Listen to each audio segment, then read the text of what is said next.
नमस्कार दोस्तों, स्वागत है आपका हमारे officially YouTube channel Rudra LKO पे RUDRALKO। इस पे आज हम लोग बात करेंगे और जो है कुछ महत्वपूर्ण डाटा हम लोग मुग़ल शैली हो या फिर मुग़ल शैली के साथ साथ अन्य शैलियाँ हों जिनसे क्वेश्चंस बन सकते हों, उन्हें देखने का प्रयास करेंगे। जिसमें दक्खनी चित्रकला हो, बीजापुर शैली हो, अहमदनगर हो, गोलकुंडा हो, हैदराबाद हो, तो इन सब के बारे में थोड़ा बहुत बात कर ले रहे हैं। उम्मीद करता हूँ आप लोग इस चैनल से भी रूबरू होंगे। आवाज़ तो हमारी पहचानते ही होंगे, हम ही बोल रहे हैं जो आप बहुत अच्छे से जानते हैं और बहुत लाड प्यार दे रहे हैं। आइए स्टार्ट करते हैं मित्रों। पहला पॉइंट लिया गया है मुग़ल शैली का कुछ प्रसिद्ध चित्र है। 12, 15, 16 चित्र हैं, वो बहुत इम्पोर्टेंट है। जैसे सलीम का जन्म और आनंदोत्सव की बात हो तो सलीम के जन्म का आनंदोत्सव मनाया गया, तो यह अकबरनामा में बहुत बढ़िया से चित्रित किया गया। और चित्रकार केशव और धर्मदास होते हैं जो अकबरनामा में सलीम के जन्म के आनंदोत्सव को बहुत बढ़िया से चित्रित करते हैं। दूसरा महत्वपूर्ण नाम दरबार में राजदूत द्वारा जिराफ की भेंट। तो दरबार में राजदूत द्वारा जिराफ की जो भेंट है मित्रों, वो तारीख़ ख़ानदानी तैमूरिया में बढ़िया से जो है तारीख़ ख़ानदानी तैमूरिया में बहुत बढ़िया से चित्रित की गई है, याद रखिएगा। रणथंभौर का घेरा अगर बात करें तो यह अकबरनामा में बहुत बढ़िया से सुरक्षित है, बहुत बढ़िया से चित्रित भी किया गया है। जबकि ये चौथा नाम आता है विजयी अकबर का सूरत प्रवेश। तो विजयी अकबर का अगर सूरत प्रवेश पूछे तो आपको लगाना होगा कि अकबरनामा में ये भी चित्रित है। बाबर बगीचे में दावत करता हुआ ऐसा दृश्य कहाँ दर्शाया गया? तो बाबर बगीचे में बैठा हुआ है, दावत कर रहा है। ये बाबरनामा का बहुत बढ़िया वाला चित्र माना जाता है। जबकि बाबर का घोड़े पर से गिरना कहाँ दर्शाया गया? ये भी बाबरनामा में सचित्र वर्णन है।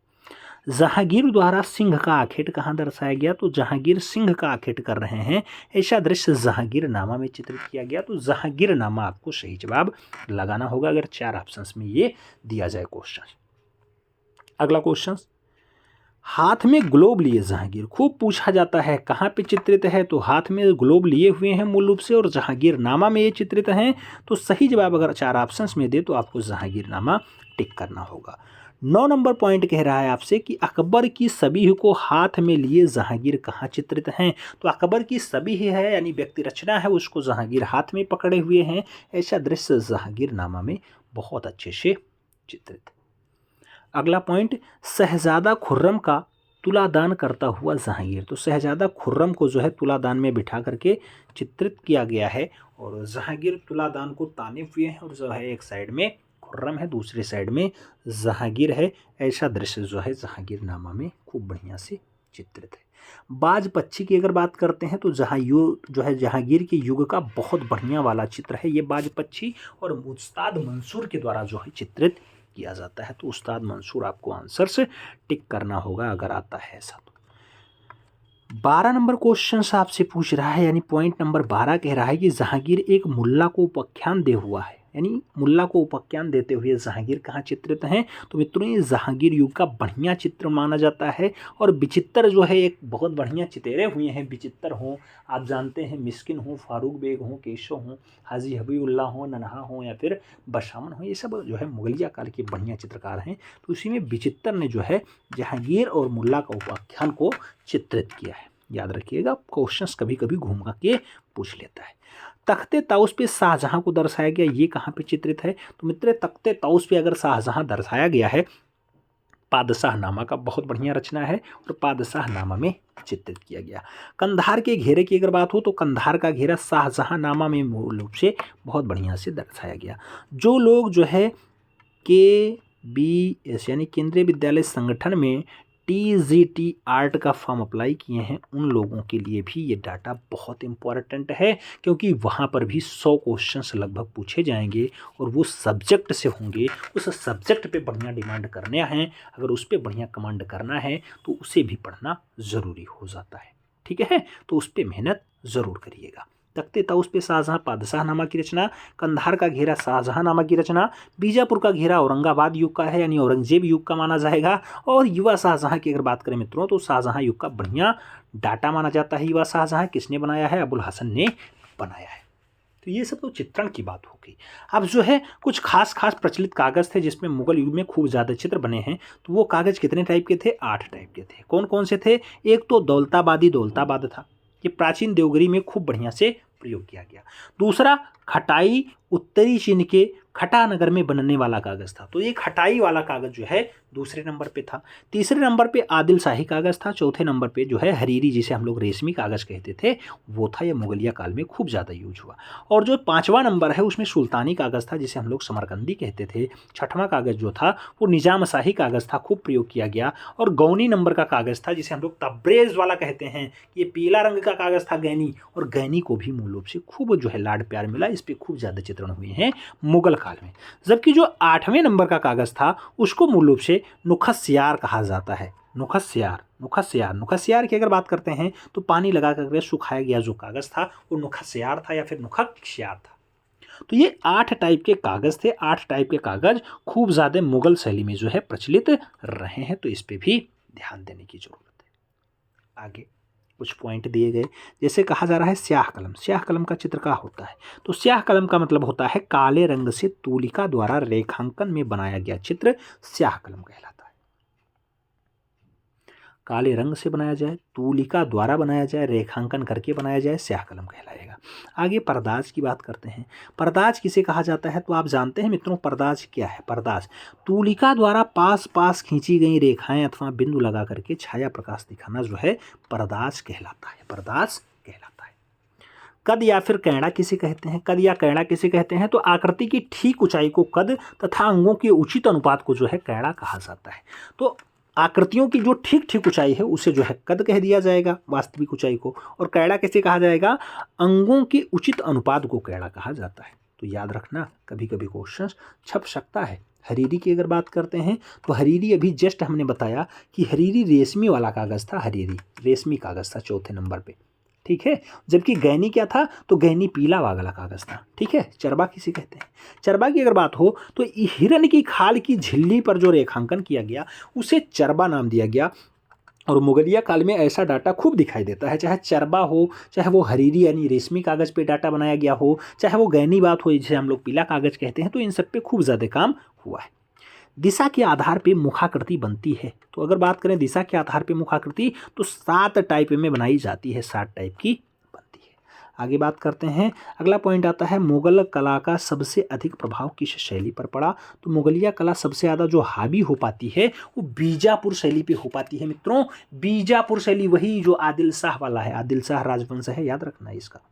बीजापुर का कौन सा? आदिल शाह राजवंश, आदिल शाही राजवंश या आदिल शाह राजवंश, ठीक है।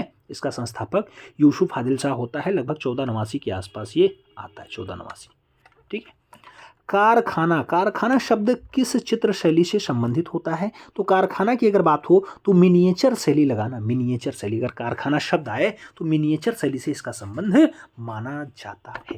आगे बात करते हैं तो अगला पॉइंट आता है लाफिर के अनुसार भारत में चित्रकला का जन्म हुआ। तो मित्रों जो लाफिर थे, लाफिर कहते हैं कि भारत में जो चित्रकला जन्मती है वो दरबारों में जन्मती है। दरबार में इसका जो है विकास होता है, यानी इसका पनपना दिखाया गया है।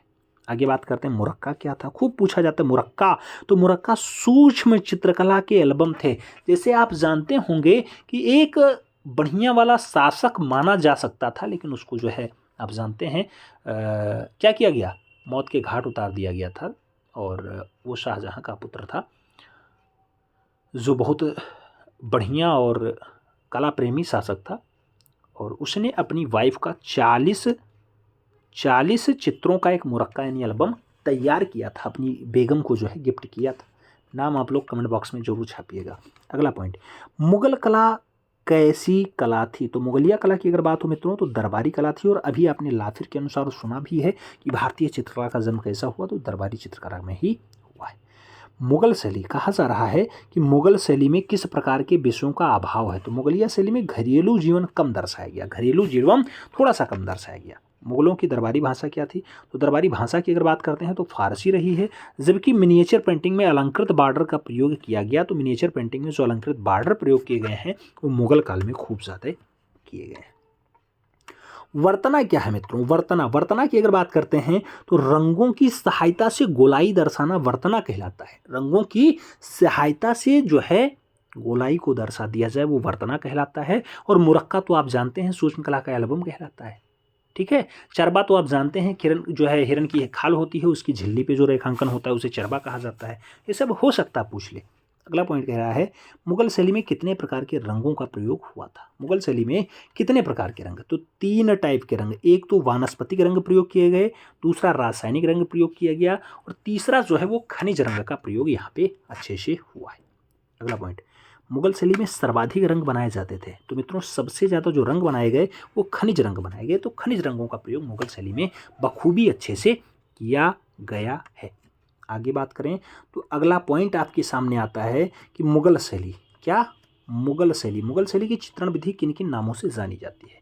मुगल शैली की जो चित्रण विधि होगी मित्रों वो टिपाई नाम से जानी जाएगी, गदकारी नाम से जानी जाएगी, खुलाई नाम से जानी जाएगी और घुटाई नाम से जानी जाएगी।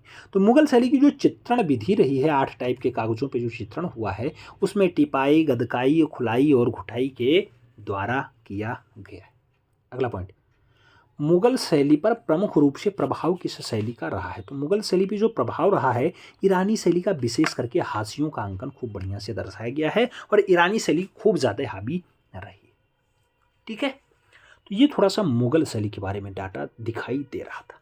एक बार खूब पूछा जाता है कला का द्रोही शासक कौन? तो औरंगजेब को ही लगाना होता है। और औरंगजेब ने ही मूल रूप से अभी जिसको हमने कहा कि 40 चित्रों का मुरक्का जो अपनी बेगम को देते हैं उनका नाम होता है दारा शिको। तो दारा शिको की हत्या औरंगजेब ही करता है। औरंगजेब का बड़ा भाई था दारा। ठीक है। अब थोड़ा सा दक्कनी चित्रकला के बारे में देख लेते हैं। दक्कनी चित्रकला की अगर बात करते हैं तो 1600 ईस्वी से 1900 ईस्वी तक जो है दक्कनी पेंटिंग चली है। दक्कनी शैली में मुख्य रूप से किससे संबंधित रही है? तो दक्षिण के मुसलमान साम्राज्य जो रहे हैं दक्षिण भारत के, दक्षिण भारत के, केवल दक्षिण भारत के ही नहीं दक्षिण वाले, तो उसमें मूल रूप से दक्कनी शैली खूब बढ़िया विकसित रही है। अगर दक्षिणी शैली की आप बात करते हैं तो सबसे बढ़िया चांद बीबी के पोलो खेलने वाली जो है दृश्य वो दर्शाया गया है। ये देख लीजिएगा, ये पोलो वाला खेल है, आप जानते हैं घोड़े बैठ के खेला जाता है और चांद बीबी पोलो खेल रहा है, देख लीजिए बढ़िया से। ये दक्कनी शैली का गोलकुंडा वाला बहुत बढ़िया जो है डाटा है। गोलकुंडा चांद बीबी पोलो खेलता हुआ दर्शाया गया है। नेशनल म्यूजियम नई दिल्ली में रखा हुआ है। 1700 से 1750 ईस्वी के आसपास तक का ये डाटा माना जाता है। अगला पॉइंट क्या कह रहा है? बहमनी साम्राज्य किसके द्वारा और कब स्थापित किया गया? तो बहमनी साम्राज्य कब स्थापित होता है मित्रों? अलाउद्दीन हसन बहमन शाह के द्वारा स्थापित किया जाता है। 1347 ईस्वी में जो है बहमनी साम्राज्य आता है और 1489 ईस्वी में बीजापुर आता है। 1489 के आसपास बीजापुर आ जाता है, याद रखना। आगे बात करें तो अगला पॉइंट जो दिया गया है वो कह रहा है दक्षिणोत्तर शैली। ये कह रहा है कि दक्षिणात्य शैली के कुछ प्रमुख कलाकारों के नाम बताइए।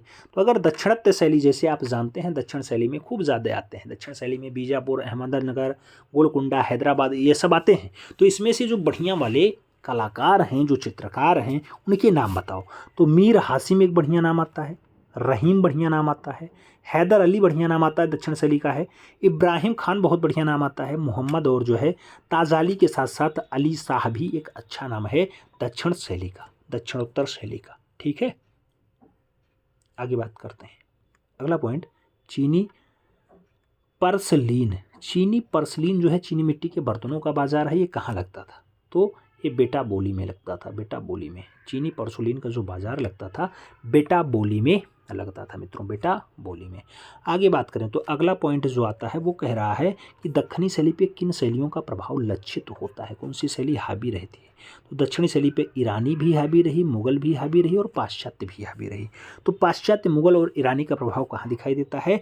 दक्षिणी शैली पर ही दिखाई देता है। अगला पॉइंट कह रहा है एक हाथी जलधारा के पास। एक हाथी जलधारा के पास कहाँ चित्रित है? तो हाथी जलधारा के पास चित्रित है। यह दक्षिणी शैली का बढ़िया नमूना है, याद रखना, डाटा इंपॉर्टेंट है। दक्षिणी शैली में हम लोग एक नाम और देखते हैं, बीजापुर। बीजापुर वही आदिल शाही वाला, यूसुफ आदिल शाही जो 1489 की बात है। ठीक है, बीजापुर की बात कर लें। अब ये कहीं 1489 आता है, 1489 आता है, कहीं 90 आता है। किसने किया था? यूसुफ आदिल शाह के द्वारा इसे इस्टेब्लिश किया जाता है। आदिल शाह राज्य की स्थापना होती है। एक बढ़िया नमूना है इब्राहिम आदिल शाह द्वितीय का सभी। आप देख लीजिए, ये है इब्राहिम आदिल शाह द्वितीय का सभी। ये आदिल शाह द्वितीय है, इनका बढ़िया रचना है, आप देख लीजिएगा। ये बीजापुर शैली का एक बढ़िया नमूना माना जाता है। आदिल शाही वंश की स्थापना किसने की थी? तो अभी आप देखे हैं कि हमने नाम बताया, यूसुफ आदिल शाह, आदिल शाही वंश की स्थापना करने वाले। बीजापुर का प्राचीन नाम क्या था? तो विजयपुर रहा है बीजापुर का प्राचीन नाम। और मूल रूप से कहा जाता है ये बीजापुर किस शैली में आता है? तो आप जानते हैं दक्षिणी शैली में आता है। ईरानी तथा तुर्की साहित्यकारों को अपने दरबार में किसने जो है निमंत्रित किया था? तो ईरानी और तुर्की साहित्यकार आते हैं यूसुफ आदिल शाह के दरबार में, यूसुफ आदिल शाह के दरबार में। आगे बात करते हैं, कहा गया किसके संरक्षण में चित्तेरों ने कुरान सफ़ी, अनवर ए सुलेही और यूसुफ जुलेखा जैसे ग्रंथों को चित्रित किया? तो कुरान शरीफ की बात हो या फिर अनवर ए सुलेही की बात हो या फिर यूसुफ जुलेखा की बात हो, ऐसे ग्रंथों को चित्रित करने का काम जो होगा मूल रूप से आदिल शाह के काल में ही होगा। आदिल शाह का काल मतलब वही 1489 के आसपास, 1489-90 के आसपास का डाटा, ठीक है। तो इसी काल में कुरान पर भी, अनवर सुलेही पर भी और यूसुफ जुलेखा पर भी खूब ज़्यादा चित्र बनाए जाते हैं। यूसुफ आदिल शाह का पुत्र कौन था? तो यूसुफ आदिल शाह का जो पुत्र बनेगा मित्रों, उसका नाम होगा क्या? यूसुफ आदिल शाह का जो पुत्र था इस्माइल आदिल शाह था। और 1558 से 1580 तक जो है ये कार्यभार देखता है अपने पिता के स्थान पे। इस्माइल आदिल शाह थे। तो इस्माइल आदिल शाह आप जानते हैं एक बढ़िया कला पारखी शासक रहा है और एक अच्छा चित्रकार भी रहा है, अच्छा चित्रकार भी रहा है। अभी जब हमने बताया था कि बढ़िया बढ़िया चित्रकार कौन, तो आपने लगाया था कि बढ़िया चित्रकारों में किसका नाम है? तो मीर हासिम का नाम था, अली शाह का नाम था, अली शाह, आदिल शाह, इब्राहिम शाह, हैदर अली, रहीम। तो वहाँ आपने इन नामों को बढ़िया से दिखाया था। अगला पॉइंट, आदिल शाह, अली आदिल शाह प्रथम, ये 1558 से 80 का डाटा है। इसका इतिहास प्रसिद्ध बेगम थी। तो अली आदिल शाह प्रथम की इतिहास प्रसिद्ध बेगम थी। तो ज़्यादा फेमस जो बेगम रही उनका नाम था चांद बीबी, और चांद बीबी या फिर चांद सुल्ताना थोड़ा फेमस नाम रहा है इतिहास में। चांद बीबी का नाम बहुत अच्छे से लिया जाता है, अदब से लिया जाता है। अंतिम पॉइंट कह रहा है चांद बीबी का शौक था मित्रों। जो चांद बीबी थी वो सितार बजाना और फूलों के चित्र बनाना बहुत बढ़िया से जानती थी। तो चांद बीबी का प्रिय शौकों में जो है शुमार रहा है। बीजापुर शैली के नवाब की रानी थी। तो आप जानते हैं नवाब की रानी मतलब बहुत कुछ, उस टाइम बहुत कुछ हो जाता था। ऐसे बीजापुर रहा है, बीजापुर आदिल शाही वाला है। अहमदनगर की बात हो तो निजाम शाही लगाना, निजाम शाही आएगा किसमें? निजाम शाही आएगा अहमदनगर वाले में, अहमदनगर वाले में। जबकि गोलकुंडा की अगर बात हो तो कुतुब शाही लगाना, कुतुब शाही। और अगर बात हो हैदराबाद की तो असफ जाही लगाना, असफ जाही कहाँ वाला है? हैदराबाद वाला है, ठीक है। तो ये सब डाटा इम्पॉर्टेंट है, इस पर थोड़ा सा ध्यान देने की ज़रूरत है।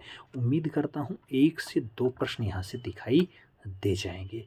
चाहे आप KBS की तैयारी कर रहे हों, वहाँ पर भी TGT होता है, ट्रेंड ग्रेजुएट टीचर आर्ट होता है, सैलरी बहुत अच्छी होती है, आप जानते हैं टीचर की। तो मेहनत करना पड़ेगा। परीक्षा चाहे KBS की हो चाहे UP TGT की हो, हर जगह आपके सिलेबस से क्वेश्चंस पूछा जाता है। और सिलेबस पे अगर आपकी मजबूत पकड़ हो जाएगी तो निश्चित रूप से आप आगे बढ़ जाएंगे। KBS का नया बैच अनाउंस कर दिया गया, हालांकि उसमें खूब प्रैक्टिस ही कराया जाएगा और कुछ नहीं। प्रैक्टिस 251 में स्टार्ट हो चुका है। अगर आप ज्वाइन करना चाहते हैं तो आप जानते हैं नंबर 7380464607 पे व्हाट्सएप करना, और जो पेमेंट करना है वो 9919102224 पे करके उसका स्क्रीनशॉट 7380 वाले पे भेजना। अपना शुभ नाम ज़रूर भेजना, आपको सब कुछ मिल जाएगा। चलो मिलते हैं थोड़ा में, तब तक के लिए दिल से सल्यूट, जय हिंद। हाँ, एक रिक्वेस्ट और है, जो लोग इस चैनल पे नए हैं रुद्रा LKO पे ज़रूर सब्सक्राइब कर लें, क्योंकि यहाँ भी अब आपको नियमित क्लास लगभग मिलेगी। चलिए ठीक, मिलते हैं थोड़ा में, तब तक के लिए जय हिंद।